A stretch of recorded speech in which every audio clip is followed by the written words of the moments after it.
Hello, I'm Bob Muir, Mike Sidoti here. and this is the second commentary for this because the first one got deleted. Okay, Bob, what was the origination for this movie?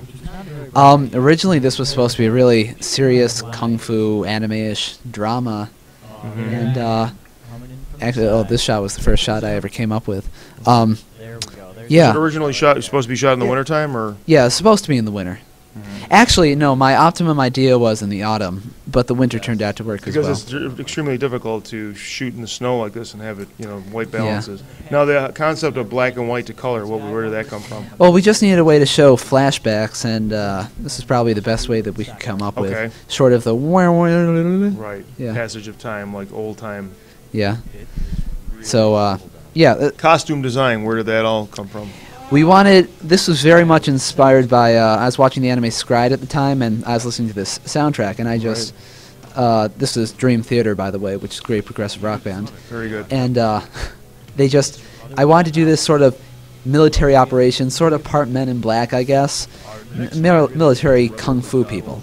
And the coffee stain on his white T-shirt? That was just on there.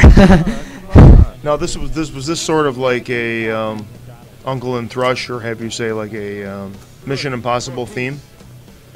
I wouldn't say Mission Impossible. It's just supposed to be. One of the things that inspired me about Scried was like the conflict between the two main characters, both of which aren't really evil, but they both have some reason to fight each other, and they just seem destined to fight each other. So I wanted to really focus on that as my main theme. Now, was this another day? I noticed there's not snow on the ground. What? Yes, there was another day. We shot. I think a couple days after Christmas, and then the New Year's Day. So was this the Appalachian Mountains where you had you come down off the mountains and there's not snow, or was it just a day where it melted? Just a day where it melted. Mr. Sidoti doing the voiceover. Snow. Yeah. So the cool thing was it started snowing while we were doing this, and it started looking really cool. Okay. So there's a lot of action in this movie, as I can see. Yeah, but yeah, as we pointed out, it was originally supposed to be an action, not a comedy. But, we shot it, everything looked good, but the acting just seemed so wooden that, snow flies up, we just had to redub it. We just said, fuck it, let's just do it again. We'll just do whatever we want, make fun of everything that we were trying to do. So it naturally had a... Evo had to do that twice. Yeah. I got to give a lot of credit to the people who did this. They took a lot of time, like 5 hours on 2 separate days each to film this, just to spend time with us.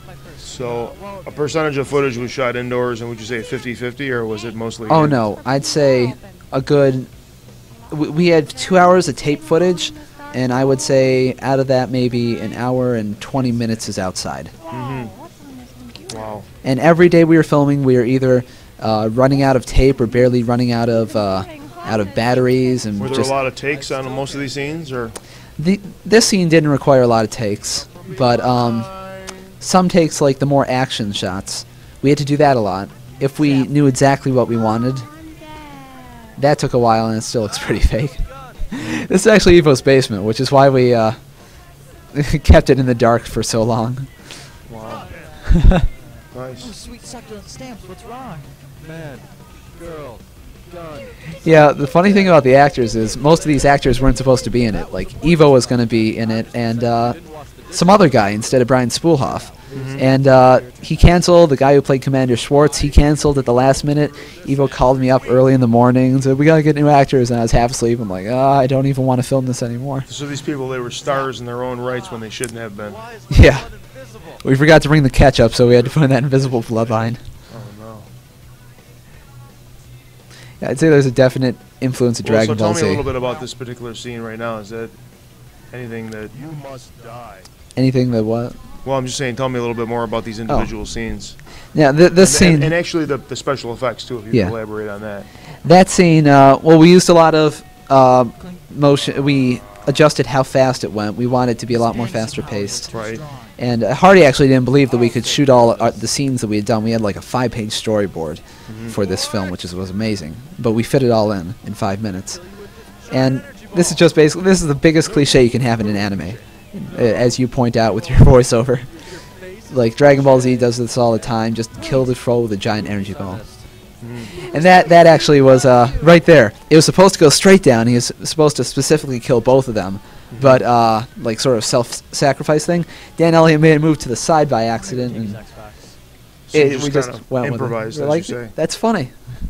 So overall, your experiences with this film, would you say they were positive, or what were the negatives and positives? Very positive. You got to. It was a lot of fun going around and filming this stuff. Mostly out here at Mendon Ponds. We just spent the entire day out there. Evo's parents brought pizza, and I was all bundled up. Yeah, I wasn't in the movie, so I could like wear stuff that was appropriate for the temperature. I was amazed they didn't freeze to death. And the one thing that Mr. Sidoti has taught you in all these years that you've known him, even though it hasn't been years, but let's just say years, what is the one thing that I've taught you, Bob? Oh, God. Work smarter, not harder. Yeah, work smarter, not harder. And patience, right? And patience, yeah. How much patience did I have with Mr. Hardy, Bob? How much patience did you have with me coming in here? All right.